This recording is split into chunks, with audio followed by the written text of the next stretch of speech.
arms work just as hard as our legs. Fire up your triceps. Your hips are dipping, always the option to come down to the knees. Not as a weakness, but as a sense of strength, something that's empowering. Namaste.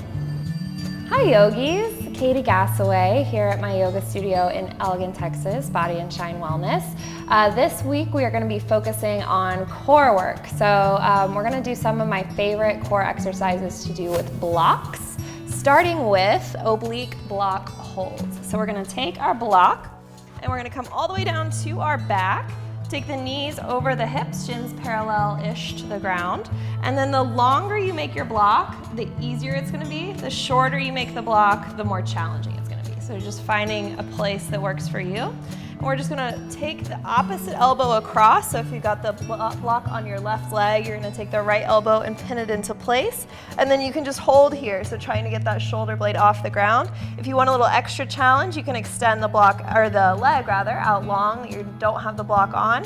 And then you can also pulse that leg up and down. Now you want the goal to be focusing on keeping the block nice and steady. So if somebody were to try to pull it out, they couldn't get it. If the block starts to fall or something like that, try to recenter yourself, maybe don't extend the leg, and just instead continue to apply pressure into that block. So you can do those on both sides.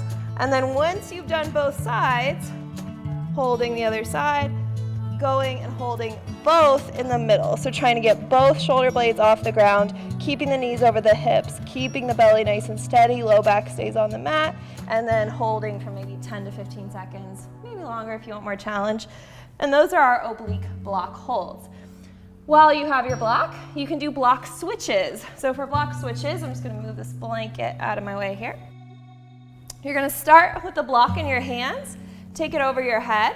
Then from here, legs go up towards the ceiling. You're gonna reach your shoulder blades off the mat. If you're a yogi, you might have the flexibility to get the block there without lifting the shoulder blades, but you want to engage the core. So you want to try to lift the shoulders off the mat.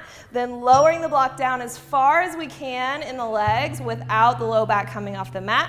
Reaching back up, grab the block, lower back down, and just keep switching that block back and forth. Again, low back stays on the mat the entire time. Once you start to get a little tired, the legs may not go down quite as far, and that's perfectly fine too. So that's exercise number 2 with our block. Exercise number 3 is a little bit different. We're gonna do it from a plank. So even though we're not doing traditional belly up core, we're still getting a lot of core work. So this can be done in a plank on the knees, or it can be done plank on your toes. And what we're gonna do, you probably don't wanna be on your mat for this one necessarily. It might be a little bit more challenging.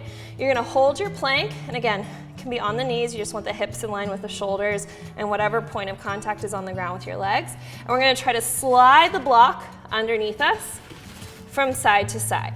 Now the trick with these is you don't want to try to fling your body weight all to one side as you lift your arm up. You wanna try to keep your chest and your hips nice and square, keeping that strong plank stance as you slide the block from side to side.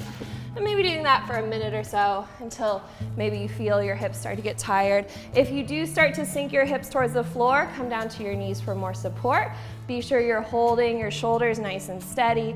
And if you're holding your breath, maybe taking a little break on the knees too, or just resetting. I would say do that little series, maybe 2 to 3 rounds, each exercise for as long as you feel is appropriate or however much time you have in your day. But hopefully that'll help us keep those New Year's resolutions on track and give you a little bit of a sweat to start your day.